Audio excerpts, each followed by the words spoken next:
You're listening to Three Kitchens Podcast, hosted by Aaron Walker and Heather Dyer. Tune in weekly to get inspired and make good food.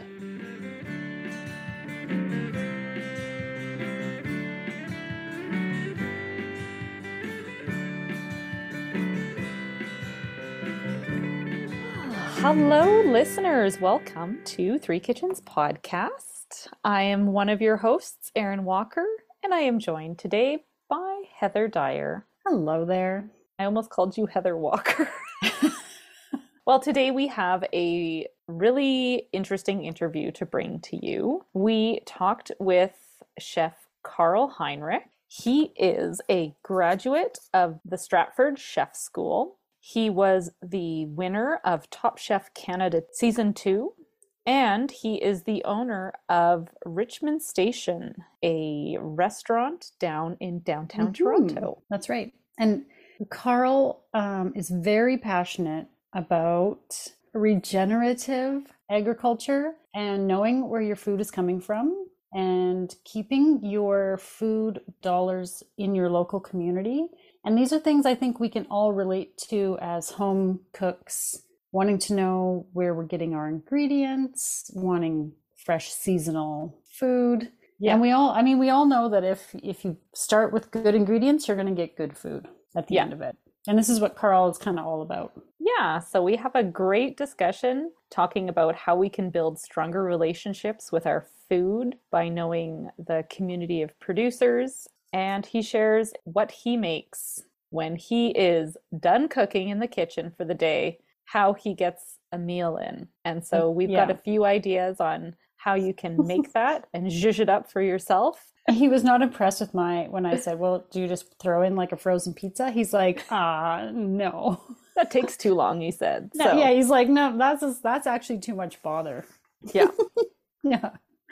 So if you ever wondered, what does a chef eat at home when he doesn't feel like cooking a big meal? Here's one to tell you. We talked about how to plan a menu where you either plan your menu first and then buy the ingredients you need, or to buy the ingredients that are fresh and that you see that look good and then plan your menu afterwards. And the second way, he fully admits that takes more work and a little more effort, but it always tastes better. And so that's something we've adopted. Well, mostly me. Heather's always doing that. It was not really a conscious decision. It was more like just, I guess, a personality thing. I'm just always kind of flying by the seat of my pants. I'm not as much a planner when it comes to food. I don't have a meal plan for the week. The only time I really plan things out is when we're going to be away from home. Like if we're camping, then I want to plan it out exactly. But at home, I'm just kind of, what have I got? What can I do with it? As we found out doing this podcast, the more you cook and the more you learn new things and little tips and tricks as you go and what tastes good together, how you can improvise, you really can pull some pretty fantastic meals out of thin air. Yeah. Without a plan. You really can. So don't think you need to plan it every single time. Yeah. And as somebody who's an over planner over here in my corner, I have learned to let go of that, and I have a lot more fun cooking, and it's more enjoyable now. And so I think sometimes it's fun to let go of that structure and to just give yourself the freedom to take in what's around you and turn it into something great. And trust that you know what you're doing. Yeah. Winging it is fun. Yeah. Haha, I brought Aaron over to the dark side. Dinner's better when you have just that little pinch of panic. I don't panic. I'm working on it, okay? I'm working on it. Baby steps. Enjoy this conversation with Carl. He has a lot of interesting insight from a chef and a parent and a home cook himself and a gardener. And yeah, he's got a lot to teach us, and I hope you enjoy it. Hi, Carl. Thank you so much for joining us today. We are really excited to talk to a chef and a restaurant owner who also has a young family. Home cooking and what that's like for you. Hi, ladies. It's a pleasure to be here. Thank you for having me. Yeah, I think everybody at some point wonders, like, what does a chef cook at home? Like, are you sick of cooking? Like, because if you go to work and you're cooking, when you come home, do you just want to like Toss a frozen pizza in, or like, I think that Be we all think fed. that at some point. Yeah, somebody cook for me. That's what I would feel like, you know? I love when people cook for me. I love it. There's few things I enjoy more actually than when other people cook for me, especially in my own house. But to be honest, frozen pizza takes way too long. I usually do a fried egg sandwich. So like Mm. toast the bread on one side under the broiler, so the soft part is on the outside. Lots of salted butter, over easy egg, and some ketchup. That's my go-to snack when I get home from work. Okay, that's way better than frozen pizza. That just came to mind because that's what we had last night for dinner. So, Right. because when I'm lazy, that's what happens here. Yeah, no judgment. Honest, and you'd be surprised. I think a lot of, well, in my experience, a lot of chefs, when they don't cook at home, their fridges are pretty bare, their cupboards are pretty bare. And a lot of that is, like you said, maybe because they're just so tired of cooking, but a lot of that is that we work so much that we don't spend a lot of time at home. There's lots of cereal in the cupboard and maybe some milk. Mm. So, growing up, were you in the kitchen a lot? Absolutely. I've always been in the kitchen. And it started when I was a kid. I was born in Calgary. I grew up on Vancouver Island.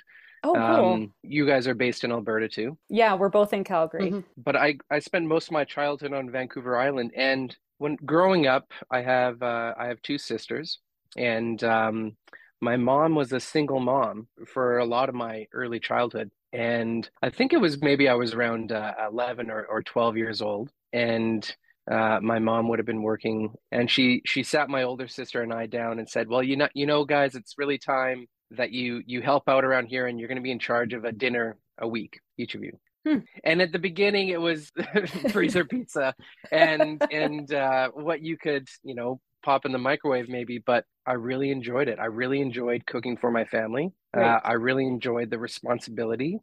I have some relatives that own restaurants actually in Calgary as well. And when I was 13 and 14 in the summertime and for spring break, I went out to Calgary and I was dishwashing and prep cooking in my uncle's restaurants. For me, that was sort of like, ooh, this is fun and exciting. And for my aunt and uncle, that was probably like, oh, childcare. And for my mom, it was like, great. Now I don't have to hire a Yeah. sitter. I really caught the bug of the restaurant life and the restaurant culture. And maybe it was because of the food, because I've always loved food and Mm, I love working in restaurants and I love feeding people and I also love eating. right. But I think a lot of it is also the professional kitchen is a lot like a sports team. Mm, Everybody's got a role, everybody knows their position. At the end of the day, the lights go out and you go home for the day the same way that the clock runs out and the game's over, and you come back the next day and you try to be better. And so I caught this bug when I was barely a teenager, and I really never looked back. right. Through high school, I was in some cooking programs, and I continued to work in restaurants, and it became very clear to me that this is what I wanted to do. And then I started cooking in better restaurants and competing, and it really cooked a lot at home. And this is where, for me, I learned some really great lessons. And I mean, importantly, it didn't matter whether it took 10 hours or 10 minutes to put a meal on the table. If it was delicious, it was delicious. And if it was delicious, people enjoyed it. And there were Hmm. smiles and they went for Right. seconds and there were no leftovers. And cooking is a very emotional process, right? And so if you can capture that emotion, I mean that feeling for me was just so satisfying. And that's what hooked me in the beginning Right. was this cooking for the family. And ooh, did they like it? Did I do a good job? And I mean, obviously there were a lot of failures. And I mean, nobody died, but it was there's some romance there, right? Yeah, absolutely. So you went to culinary school in Canada, is that correct? That's right. I left Vancouver Island and I moved to Stratford, Ontario when I would have been 18. Okay. And I went to culinary school at the Stratford Chef School, which is it's a fantastic culinary school. And my aunt and uncle have always been great mentors for me my whole life, but my whole career. And they said, well, if you're going to go to culinary school, let's go see them and let's see what the best ones are. And Stratford was hands down the best at the time, and in my opinion, still is. And it was a great experience, and I made some great connections there. The important part of school or college or university for anybody is what's next, right? What happens after that? Hmm. Does it help you land a job? What's Right. your internship look like? And the school had great connections around the world because they attracted celebrity chefs to come and be guest chefs at the school. And I landed what we call a stage, which is a fancy French kitchen term for going somewhere and working for free. Yeah. It sounds so much better the way you said it. Because it's French, and when it's French, It's the it's French. just yeah, exactly. You know, Totally. you give anything a French name, and you can charge more money for it too, Yeah. right? So going back to your culinary journey here, you landed a fantastic stage. Was that in New York? So in this break between first and second year of culinary school, I went to New York and I staged with Danielle Boulud, who at the time was one of the most important chefs in the world, and frankly, I think still to this day is one of the most important chefs in the world. His empire has grown since, Yeah. but I was able to stage there at a few of his restaurants for a month and was able to land a job offer for the next summer when I was done my training in Stratford. And so at 19, I moved to New York City, and I was with the company there for about 4 years, and it was an amazing experience. Um, Wow. and that's where I really honed the fried egg sandwich technique. Daniel Boulud has many restaurants, Okay. and he has many Michelin stars. I spent most of my time working at DB Bistro Moderne, but Michelin stars aside, I've got a complicated relationship with Michelin star. I think most chefs do. I think Yeah. back in the day that was really important for me. Anyways, I look at our customers as a more important inspector of the quality and the value of our restaurant. Michelin stars don't give you that. They give you Right. this rating that so you can compare to yourself to the other best restaurants in the world. But being a best restaurant in the world doesn't mean that I'm going to be around for another 10 years. It just means that I'm a very expensive restaurant. So again, my relationship with Michelin is a little bit complicated because it's not as important to me as a person, as a business owner and as a chef. Interesting. That's really cool to hear that perspective. So working with someone like Daniel, and because he was right from Lyon, I think that's so cool that you get that experience to French cooking and that sort of, I don't know how to say it, kind of like that just one step away from French cooking sort of experience. For sure. I mean, French technique is, it was back then regarded as the most important technique in the world. And maybe it still is. I'm not sure. Now, after I've traveled more and I've cooked longer, I'm learning about food from different regions of India. I'm learning about foods from Spain and Japan and all parts of Asia. French food has no place in a lot of these world cuisines because those techniques don't transfer. They really don't. Ah, So I think as cool. a strong base, French technique is important. Breaking that and getting into other world cuisines is also very important. And frankly, coming back to Canada, Interesting. as a cook with Dynex and with Danielle Boulud, I grew up quickly in the company.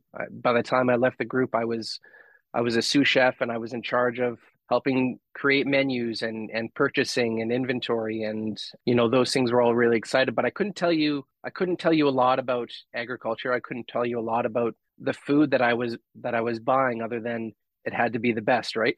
Mm, Mm, mhm. And that's a big reason why I wanted to sort of break with my norm and learn more, which is why I got into butchery. And I had a friend who I went to culinary school with, who is now my business partner, Ryan Donovan, here in Toronto. And he was a butcher, and he learned butchery, he learned charcuterie, and we mm. reunited at this restaurant in Toronto. And they were only buying whole animal at the time. And by whole animal, I Oh, cool. mean you don't buy bacon, you don't buy fat, you don't buy bones, you don't buy strip loins. You buy cows and pigs and chickens and ducks, and you butcher everything in house, and you make your menu second. You buy first, and you make your Mm, menu second. mhm. Oh, And spectacular. That's right, so cool. I'm sure you've done this before. You buy a quarter cow and you keep it in your freezer, right? And then Mhm. for dinner, you look and see what cuts you got, and then that's what the menu is. And when you start by buying food this way and sourcing food this way, the inspiration for the menu is very different. And for me, a big part of that is it local? Am I buying that from somebody I know? Is my purchasing dollar staying in my community? Right. And it's Mhm. also more seasonal too. And then you're creating with what's available at the moment. Yeah, It's it's fresh. Hmm. What I started to learn coming here to Southern Ontario was if I go to the farm and I meet these suppliers and I sit in their dining rooms and we have these kind of conversations like we're having right now about the breed, about the feed, about the age of animal at slaughter, about how the animals get from the farm to the slaughterhouse. These relationships started to develop for me and the education started to develop, and that really created a strong base, this Carl style. So creating a menu when you're only buying whole animal and you've got a restaurant this size was a complication that I'd never experienced. And we failed fast and we learned fast. We would learn to pickle and preserve. And this whole different way of creating menu, we changed the menu every day because that's what we thought we had to do. So it was a very different concept for creating a menu, something I'd never done before. But like we said before, it was very romantic. It was, what are we going to cook today? Open the fridge. Okay, we've got this and we've got that. Let's put it on a plate. And it was always delicious mhm. because the food that we were buying was always so delicious. Very cool. So you were the winner of Top Chef Canada season 2. Was that something you applied for? Is it something they reached out for? How did that come into the circle? The producer for Top Chef Canada, their office was across the alley. So the producers would come in. You just had a fan set up to waft the smells over to their I office, don't and know. then they You just know, it came wasn't, gathering in.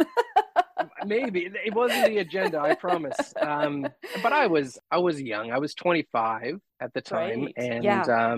it was my first job as the chef of a restaurant. And the producer was like, I really like your food. You should really apply for the show. And the fellow who won season 1 of Top Chef, Dale McKay, him and I worked together actually in Vancouver. Oh, cool. So I knew Dale really well, and I grew up watching Top Chef America when I was living in New York. That was when the show first came out, and I remember watching this show and being just floored. Like, there's no way these guys can get a black box of ingredients Oh, like this and have 20 minutes to put something on the plate, and there's a celebrity guest chef that comes in and critiques it.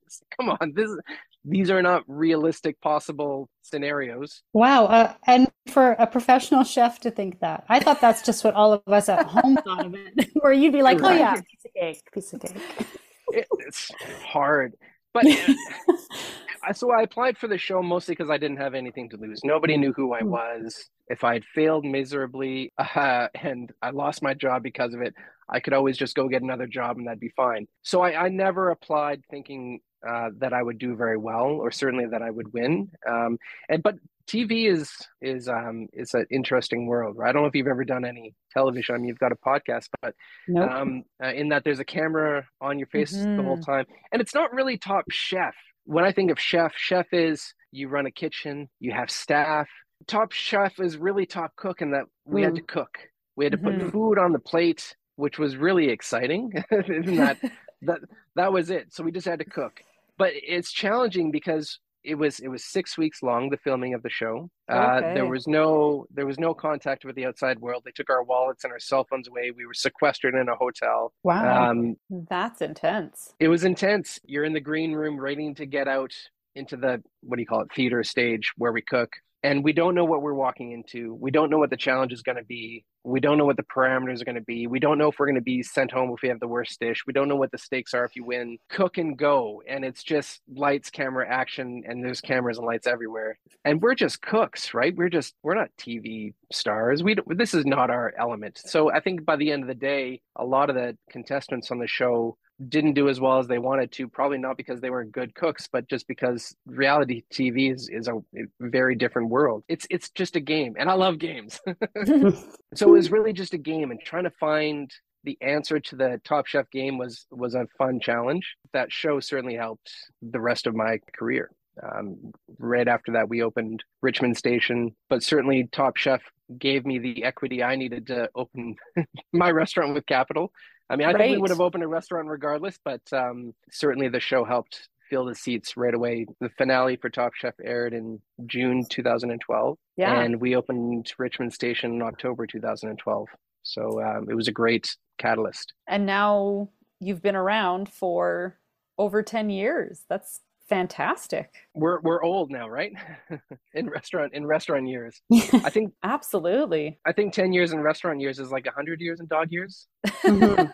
Especially through a pandemic when a lot of businesses were closing, right? That's quite something to still be in operation. I'm not even going to say we're out of it yet, because technically, where are we here? April 2023. There's still technically a global pandemic going on, and people's eating out habits have changed quite a bit. Certainly, the pandemic forced us to get creative and diversify our income and our revenue. I don't want to say I ever want to do it again, but we did it, and we're here today still. So, certainly touching wood for all that. But there was also a lot of support.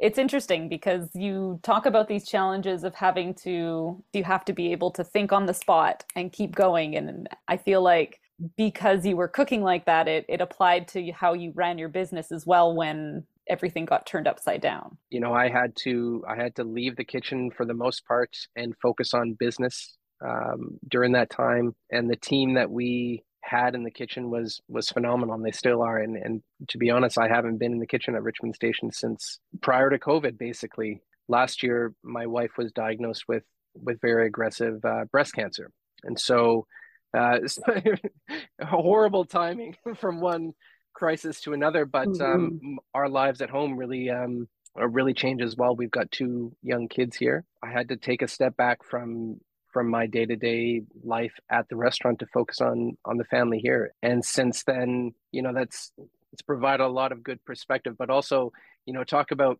feeding people, just feeding my family. That's always a challenge, a fun challenge, I guess, a creative challenge. And also, our diet and our lifestyle, especially with my wife's diagnosis. I'm really enjoying being at home more now and putting food on the table for my family. Well, let's come back after a brief break to talk about how you cook for your family and bring that kitchen and restaurant experience into your home. Hey, Erin, do we ever tell people that we have a website? I think so. It's in our show notes. We have a website and we post the recipes from our episodes. And we also have recipes on there that have not made it onto an episode. It's just stuff that we've cooked, tested out, and that we love. Like what you did with that lamb short rib. That was delicious. That's right. I make donuts with pancake mix. I have that kid who doesn't like to eat pancakes, but he'll eat one in a donut pan.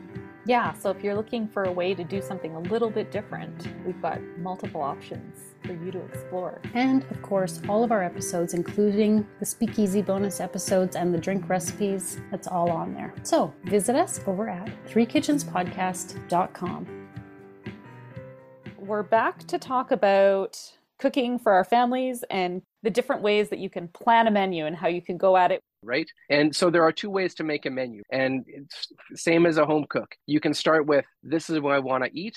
This is my prep list. This is my grocery list. And then you go to the grocery store. That's very much the way that I used to cook because it helped me stay organized. I knew what I was eating. It was something I didn't have to think about. Right. Or you can start with, this is the food that I'm going to buy. And then therefore, here's my menu. Now, the second way of doing it is harder. It's a more creative process, but in my experience, it's always more delicious because you're starting by buying high quality ingredients. So I create my menu off of sort of what's in the house. And so I think that change has been the biggest one for me. And I think we eat better, tastier food because of that. Yeah, I agree.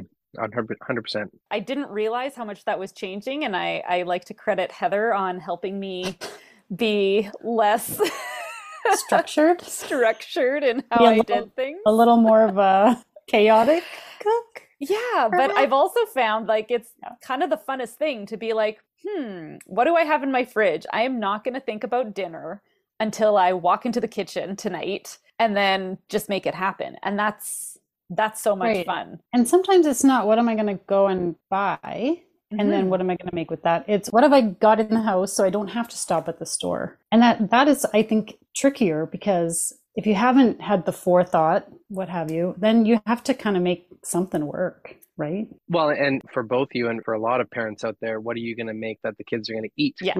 That is nutritious and that checks all those boxes that are important to you, right? Mm-hmm. Those are always the big We also challenges. want to eat it, no? Yeah, but Yeah. we all know that what we eat is usually what they don't. Well, I think there's for our family anyways, and we're still working this. My kids are 4 and 6 years old. But for a couple of years now, I've taken them with me every week when I go to the farmers market on Saturday mornings. We've got one a 5 minute drive from our house, and it's great. It's the Witchwood Barn Farmers Market. There are great vendors there, and it's open year round. That's the way I believe in buying food is creating those relationships and giving your money directly to the person that grows or raises that food. Mm-hmm. We eat predominantly vegetarian here at home. I know enough about agriculture that as people, we need to eat less meat. Eating meat, I Mm-hmm. think, is still important. There's a lot of nutrients that are very easy to get from eating animals. We don't need to eat meat every day. And especially for our kids, we wanted that to be an opt-in thing. We didn't want that to be an opt-out thing. We wanted them to know about meat and what it was and where it was, how it was created. They'll enjoy it and know where that food is coming from and eat it in good conscience, right? Especially when we're going to the market and we're buying it Mhm. from those vendors. I really think getting them involved in the economy of this is important as well. So now when we go to the market, my kids hold the money and I take a step back and we go and we look at the table and we say, okay, I think we're going to get this, we're going to get that, we're going to get that, and they hold the money in their pockets and they go up and they get it. They put the food in the bag and they bring it back. And you know this as well, like even in your garden. If you were going to go to the grocery store and buy chives and bring it back to your kitchen, do you think they would eat those chives? Probably not. But if you let them loose in the backyard, they're going to be stinking of onion breath, aren't they? Oh yeah. Right? Yeah. Yeah. So it's the same thing. I mean, if they see those bunches of radishes or those asparagus or Mm. the first of the season greens, brassicas, they're going to get excited about that too. And I can put a flowering kale on the grill and on the plate, and they will eat it. And I think a lot of that is because they understand the story. A lot of that too, I think, is because it is delicious. Mm-hmm. But Yeah. I want a snack. Okay, go get a turnip, and they will. But I think a lot of that is because they are part of that process. They're part of the economy of buying the food. Yeah, my kids will always eat more out of the garden in the summer than what comes at the grocery store in the winter and when we don't have stuff locally. Mhm. Well, it just tastes better. Yeah, absolutely. And again, just to feeding the whole family there, I think making sure that you have food in the fridge of the quality and again that checks all the boxes. And then sometimes it takes more creativity to get it on the plate. But a lot of our dinners are, I don't want to say picnics, but little piles of different things. We've always got sauerkraut in the fridge, and the kids love sauerkraut. We've always got heaps of vegetables from the market. We've always got noodles or something in the cupboard or some whole grain breads that we can toast. So on the plate, there's going to be all the colors and there's going to be all the, the different boxes that need to be checked from a nutrient point of view. But it doesn't mean that we need to make a composed, a cohesive meal every night. Again, a lot of these meals can be a little bit more picnicky, and that's totally fine because sometimes they even prefer to eat that way. No, I don't want this to touch this on my plate. Mhm. Sure, fine, no problem. You don't have to have your cucumbers touch your hummus. It doesn't bother me, Yeah. right?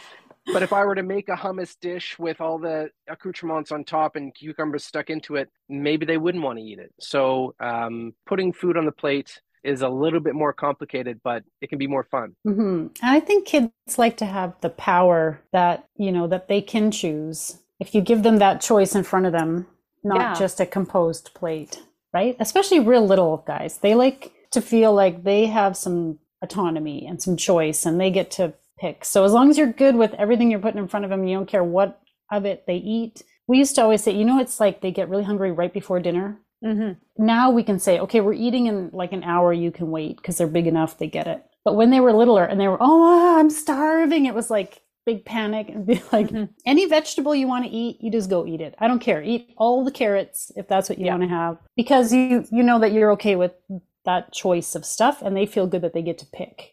what Yeah, they're having. 100%. Yeah, that was the key at our parties too. You put Yeah. out the veggie platter and nothing else, and every single vegetable will get eaten. And then when it comes to like cake or hot dogs or whatever other stuff they're eating later, they've filled up on vegetables, and it's not a terrible thing. Mhm. Agreed. 100%. We've got our bottom drawer in our refrigerator is just fruits and veggies. And the kids know anytime they want to eat something, they Yeah. can just open the door and anything in that drawer is fair game. My rule is you can't just take a bite and throw it away. Like, eat it Yeah, if you're going to pull it out of the drawer. Yeah. I want to get into agriculture a little bit more because I know, Heather, you've got a garden, I believe. Or is it Aaron? I think maybe you both have a little garden. We both do. Oh, there you go. Well, you've interviewed a few serious gardeners on this podcast. I Mhm. love your show, by the way. Thank you. I think when we can bring the two together, I mean, there's the cooking, be it professional or home cooking, and then there's the agriculture, the farming, the growing of the food. Bring them together really fortifies a lot of my beliefs in cooking. Certainly, there's that what we started with, right? There's that romance, there's the feel good. You planted the seed, it grew into a plant. Now you're feeding it to your kids. There's Mm. also the deliciousness. My kids know if I bring home an apple that we didn't get from Bizjack Farms down in Niagara. They won't eat them. I don't want this New Zealand gala, Dad. Ugh, gross. They just know what a good Honeycrisp tastes like. They make that choice, right? So there's the deliciousness there as well. But also, I believe, anyways, we have a responsibility to buy food that is better for the world, better for the earth.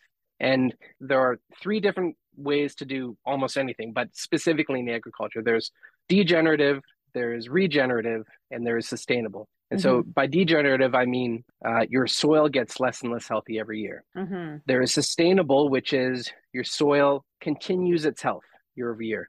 And then there is regenerative, which means your soil gets healthier every year. And as consumers that spend money on food, I believe we have a responsibility to leave the world in a better place for our kids. And it's tricky now because regenerative agriculture is not easy to explain. And frankly, we don't even understand what happens in that 6 inches of topsoil. Topsoil is so complicated, but what we do know is that if soil improves in health every year, it draws in carbon. It retains more moisture. It's going to be around longer. And if it degrades in health every year, it's going to blow away in the wind. It's going to wash away in the rain, and we're going to desertify our farmland.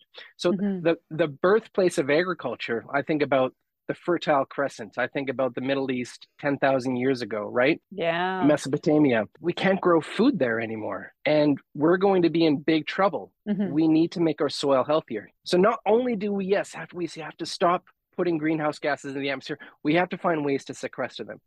And the only real feasible way to do that is in a plant.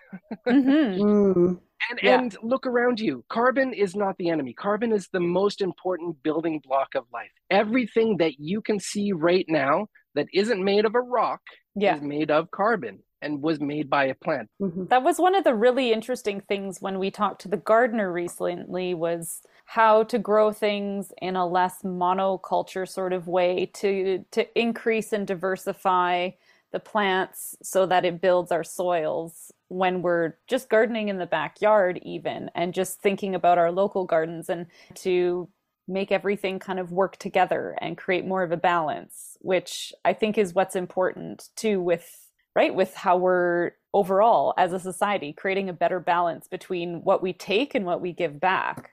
100%. And unfortunately, the enormous majority of the food that we consume is grown in a way that is the opposite of that. So we have a choice as consumers as to the way that we buy food and where we get it from.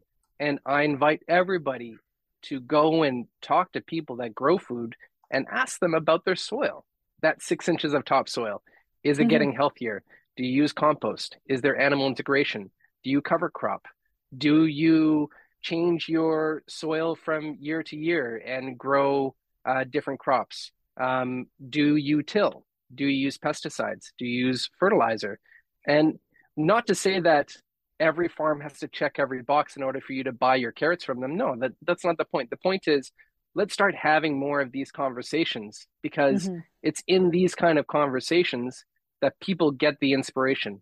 growing food in a regenerative manner is complicated because soil is so complicated. And the soil you have in your backyard, Aaron, or Heather, or Mm. the soil I have in my backyard is all going to be very different. And maybe we need to change our diets and our lifestyles and the way that we buy food. Teaching them all those important things, that it's more than just where it comes from, it's how it's made. So we've had farmers on the podcast. We've had veggie growers. We've had lamb farmers and beef farmers. And everybody says the same thing. This is like, Yeah.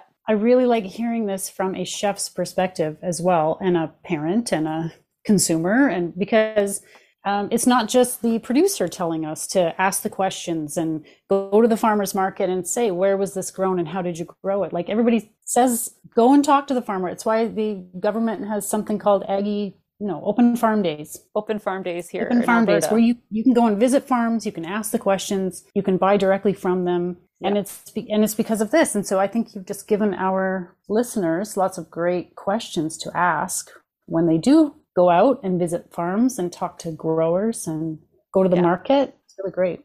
As people who aren't working in restaurants, as home cooks, we need to bring it into our homes, right? We go out to eat good food. You guys know where the good food comes from. It comes from local, it comes from knowing your sources. That's the same thing we have to do at home if we want to feed ourselves and our families good food in the same sort of way. Yeah, and it's it's cooking. It's being able to cook. We've made this problem ourselves. Even just going to the grocery store, there's a very huge dissociation there, right? We don't want to talk to the teller. We want to keep our earbuds in. We want to check out our own groceries. There's very little relationship with food. And what I want to say is I believe that we can have a relationship with food and we can have a relationship with cooking. And it doesn't mean that every meal is going to be a hit. Some meals are going to be failures. But we have to cook. We have to get in the kitchen. We have to try cooking those ingredients. And I believe this is the way that we're going to get out of any mess that we've created.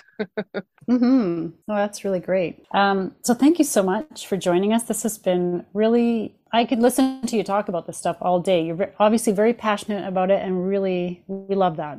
So thank you so much. Hey, I love your show. This is my pleasure to be here, and hopefully we chat soon. Absolutely. Awesome. Can you tell our listeners where they can find and follow you? And hopefully, if they're local, come and eat. Yeah, please. Richmond Station is our restaurant, and you can come find us in downtown Toronto. Hopefully we'll see you there soon. Excellent. Thank you Nice. so much for joining us today. Take care, Carl. Bye. Bye for now. And now for the fine print. Join us over on the socials: Facebook, Instagram, YouTube, and on our website, threekitchenspodcast.com. Remember, when you like, follow, subscribe, and review, it helps more people find us. Thank you so much for listening. And this is going to sound like child labor, which wasn't.